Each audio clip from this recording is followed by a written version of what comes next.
question.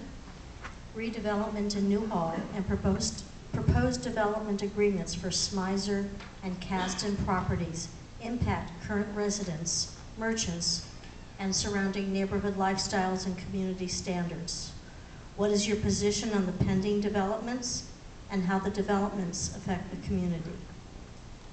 Thanks, Sandra. A couple things. The Smizer and Kasdan properties, we really haven't seen any full-blown proposals on them. The Kasdan one, I know we had the community charrettes that maybe some people went through here.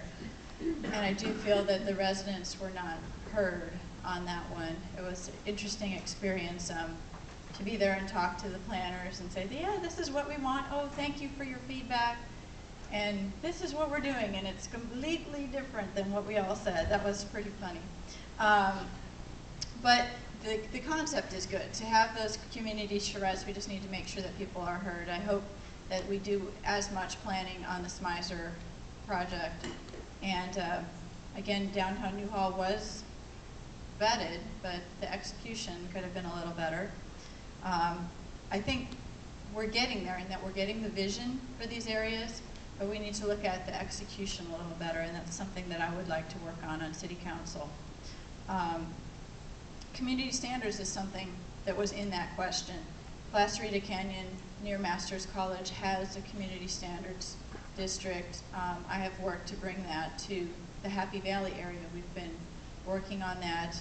I feel that neighborhoods should be able to determine what their side streets and atmosphere is around their homes. So I do support the use of community standards.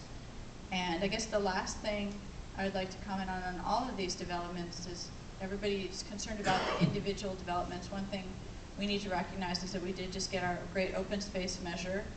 I was on the committee with many people here. One of the things that I was proud to do was to reach out to the environmental groups who were again poised to oppose it, and we called them in and asked what language would it take to earn their support. Some of the language that got added was a work plan that would have public input on the properties that were purchased. The oversight committee, strengthening the oversight committee was something they were interested in. We got that language in there. We got the environmental group support. And that's really the ultimate way to preserve the hillsides and the country that we moved here to Santa Cruz for, is with the open space measure.